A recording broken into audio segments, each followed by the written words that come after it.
やっほー、まるちゃんです。皆さんお元気ですか？視聴者の皆さんからいただくコメントの中にいろんなリクエストがあったのですが、そこから私なりにアレンジして作りました。今回のテーマは日本人に知ってほしいウクライナのこと7選です。先進国日本が暮らしやすい素晴らしい国だということは言うまでもないですが、私の国ウクライナもいい部分や興味深いところがあるので、皆さんに知ってもらおうと思い、今回お話しするテーマにしました。ウクライナに行ったことがない人が圧倒的多数だと思いますので、本題に入る前にまずウクライナの基本情報から紹介します。ウクライナは東ヨーロッパに位置する国で、ヨーロッパではロシアに次いで2番目に面積が広い国です。面積は日本の約 1.6 倍ですが、人口は日本の約3分の1。公用語はウクライナ語ですが、ロシア語も使われています。国旗の青色は空を、黄色は小麦を象徴し、ウクライナ全土でよく見かける小麦畑の風景そのものを表しています。ちなみに日本人がウクライナに旅行に行く際はビザは不要で、入国から90日間滞在することができます。ウクライナに来たらまず世界三大スープの一つと言われているウクライナ発祥の伝統料理ボルシチを食べてみましょう。日本の味噌汁と同じように各家庭によって伝わるレシピが違います。今年の3月、ウクライナ政府はこのボルシチをウクライナの無形文化遺産としてユネスコに申請しました。現在はまだ審議中ですが、日本の和食と同じように登録が決まると嬉しいです。あと、ウクライナの一般的なイメージは美女が多いということもよく聞きますが、今回の動画でもそういったよく話されるテーマには触れずに、できるだけ独自性の高い情報をお伝えしたいと思っていますので、最後まで聞いていただければ嬉しいです。では本題に入りましょう。まずはライトなことからお話ししていきたいと思います。数年前、ある日本の芸能人がウクライナに来た時に、ウクライナ人は笑わないし、すごく暗い性格と自身のブログに書いたことが日本のネットニュースになっていたのを見て、すごくショックを受けたのを覚えています。確かにウクライナ人は赤の他人に対して笑顔を見せることはあまりないです。日本みたいに笑顔はいい接客をする上で欠かせない行為の一つであるというような考えもありません。それが冷たく感じるのは仕方がない部分だと思いますが、ウクライナでは特に面白くもないのに笑うことはバカの証と言われていますので、文化の違いとして受け止めてほしいですね。けどウクライナ人と仲良くなったらすごく優しくて親切な人たちだと分かっていただけると思います。西ヨーロッパに比べてウクライナを訪れる外国人観光客は少ないので、わざわざウクライナに足を運んでくれる外国人に対してすごくフレンドリーに対応してくれると思います。もしウクライナ語の基本フレーズを学んでウクライナ人に使ってみたら、彼らも間違いなく喜んでくれ、さらに温かく接してくれると思います。スキンシップが多いのも特徴です。少しでも仲良くなった相手には気軽に握手やハグをしたりします。あと、日本であまり見ない光景ですが、ウクライナではお年寄りはもちろん、女性に対してもバスや電車で積極的に席を譲ったり、重い荷物を運んであげたりしているのを日常の光景として当たり前のように見かけます。人の第一印象はすごく大事なことだとは思いますが、もし将来ウクライナ人に出会って、たとえその人に笑顔がなかったとしても、あまり気を悪くしないでください。文化的な違いによるものです。本人に悪気は一切ありませんので。ウクライナに行ったことがある日本人からよく聞くのは、ウクライナの物価は安すぎるという意見です。2021年現在、日本政府の発表によると、日本の平均月収は約36万円。それに対してウクライナ政府の発表では、ウクライナの平均月収は約6万円です。多くのウクライナ人は決して豊かな生活を送ることができているとは言えません。ただ、国民の8割以上は集合住宅か一軒家の持ち家に住んでいるというデータがありますので、ほとんどの国民は給料の一部を家賃に使う必要がなく、日常生活に費やすことができます。ウクライナの物価がどれくらいなのかを具体的な例で紹介したいと思います。例えばウクライナの有名な観光地の一つであるルビーブの町のゲストハウスの場合、ドミトリーで1泊500円から一人部屋で1泊1500円からあります。街の中心にあるホテルの場合、1泊4000円から宿泊できます。普通のレストランでのランチは500円から600円。地元のクラフトビールを注文した場合は1杯150円から200円です。ヨーロッパの中でも最安値クラスで旅行することができます。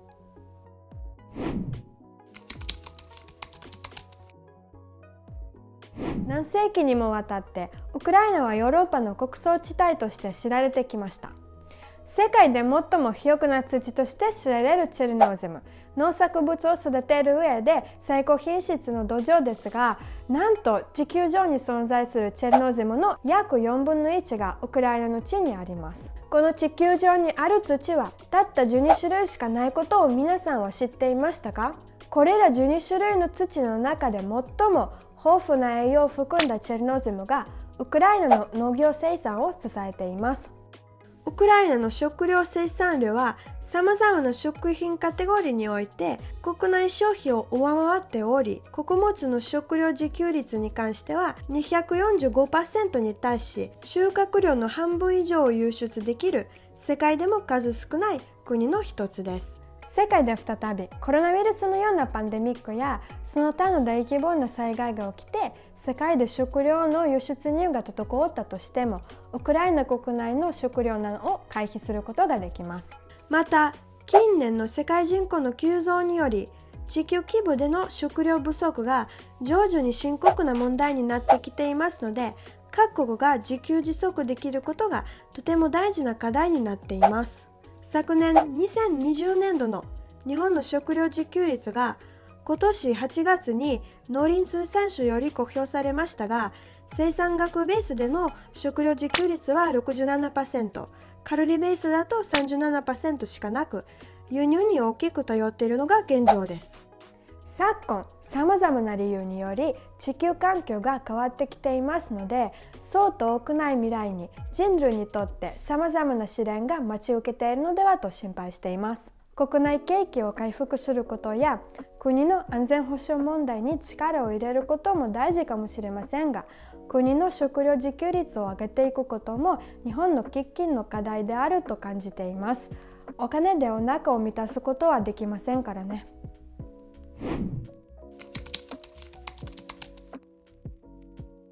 ウクライナは世界の IT 産業において重要な役割を担っていることを知っていましたか？ウクライナは東欧のシリコンバレーとも呼ばれており、2020年には約20万人のウクライナ人の IT エンジニアが世界市場に関与しました。ウクライナは人件費が安いことも理由の一つですが、 IT エンジニアのスキルが非常に高く、英語でのコミュニケーションスキルも持ち合わせていることが高く評価されており、 IT 関連業務のアウトソーシング先として世界での需要が非常に増えています。最近は日本企業からの業務も請け負っているみたいです。先ほど述べたようにウクライナ国民の平均月収は6万円ほどですが、近年 IT 分野での目覚ましい成長のおかげで IT エンジニアの平均月収は$2500となっており、日本人の給料と同等の水準になっています。ですので IT 業界で勤めているウクライナ人は物価の安いウクライナで豊かな生活を送ることができています。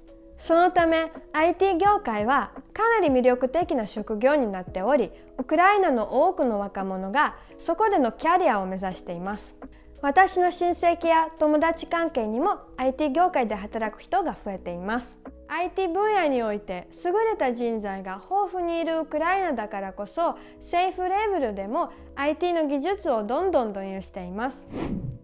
近年ウクライナ政府がスマホの中の国家というプロジェクトを掲げて、DIA と呼ばれる行政手続きをオンライン化したスマホアプリを開発しました。 DIA を使用すると物理的な書類ではなく、スマートフォンでデジタル版の書類を本人確認などの目的で利用できます。具体的にどういう書類をこのアプリに保存できるかというと、身分証明書や運転免許証、ワクチン接種証明書などです。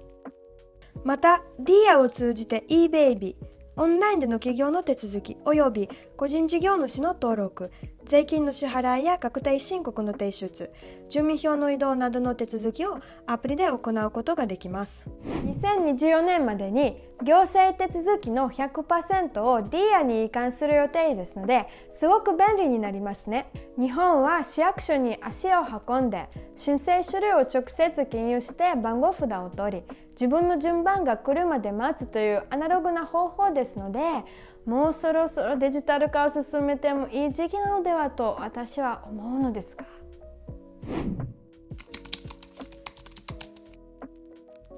日本でも若者を中心に投資先として人気がある仮想通貨ですが、それはウクライナでも同様です。ウクライナの総人口の約 13% にあたる550万人以上が仮想通貨を所有していると推定されています。所有者の数の多さを国別で見た場合、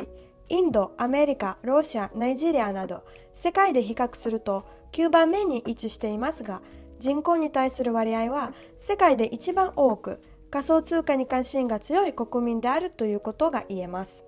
ギャンブル性の高い金融商品であることは間違いないですが、現代テクノロジーに精通しているウクライナの IT エンジニアたちはもちろんのこと、物価が安く、まだまだ貧しい生活から抜け出せないでいる多くのウクライナ人たちも一発逆転の可能性を信じて仮想通貨に投資している人が多いです。私は正直怖いので仮想通貨に手を出せませんが、今はまだ分かりませんが、仮想通貨は将来国の経済を動かす大きな力になる可能性を秘めているとウクライナ政府は感じており、数ヶ月前ウクライナの議会は仮想通貨市場を合法化する法案を採択しました。ウクライナ政府自らが仮想通貨市場に積極的に参入しようとしていることが果たしていいことなのか悪いことなのか、意見が分かれるところだと思います。ただ新しいことに積極的にチャレンジする、現代技術を積極的に有効活用しようとする姿勢は応援したいと思っています。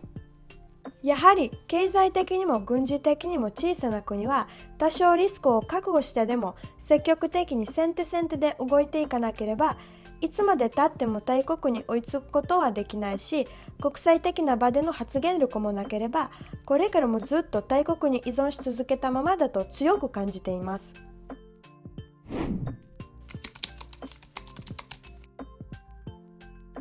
ウクライナは世界でも大学への進学率が高く、ウクライナ人の8割以上が大学へ進学しています。ウクライナでは大卒の学歴がないと社会で成功できないという偏見がまだ強いため、親の影響を受けて多くのウクライナ人の若者たちは大学に進学して教育を受けています。しかし決して給料が高くないウクライナ人の親は学費をどうやって支払っているのか。ここに日本との大きな違いがあるのですが、ウクライナではセンター試験で優秀な成績を収めた学生に対しては4年間の学費免除と4年間の奨学金を国から支給され、それを返済する必要はありません。日本人は大学で奨学金をもらっても多くの場合は社会に出てから返済していかなければならないのを知ってびっくりしました。大学卒業後10年以上かけて返済している人も決して少なくないということも聞きました。あと、子どもの学力は親の年収に比例するという分析結果を日本の文部科学省が発表していますが、もしそれが事実なのであれば、国は何かしらの対応を考えるべきなのではと思います。学業成績の優劣に関係なく、子どもは国の未来であり宝です。子どもに投資できない国家に未来はあるのでしょうか。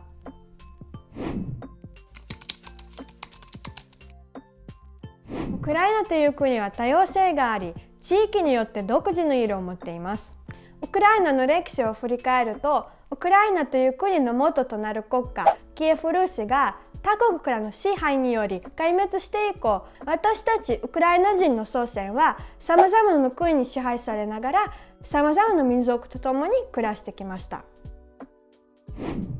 私の出身地の中心都市であるルビブ市は今でもオーストリア・ハンガリー帝国時代のきれいな街並みが残っています。ザカルパッチェ州は他のウクライナの州とは山で隔たれているため、古くから隣のハンガリーから文化的影響を強く受けています。ですので一部の村ではウクライナ語が通じません。オデッサ市はユダヤ人の文化が深く根付いている町であり、また大阪と同じようにお笑いの文化が古くからあり、コメディアンを多く輩出していることからお笑いの首都とも呼ばれています。ザポリージャ市はウクライナの侍ともいえるコザックの重要な軍事的要衝であったため、そこを訪れると今でもコザックの歴史に触れることができます。またウクライナではキリスト教の宗派がいくつもあるので、教会の作りや宗派それぞれの習慣に違いがあります。このようにいろんな表情を持っているウクライナを旅行するのは楽しいこと間違いなし。皆さん機会がありましたらぜひウクライナに遊びに来てください。はい、ウクライナについて知ってもらいたいことを7つ考えてみました。いかがでしたでしょうか。先進国である日本はいろんな部分でウクライナより優れているため、日本人にウクライナのいいところをどう伝えればいいのかすごく悩みました。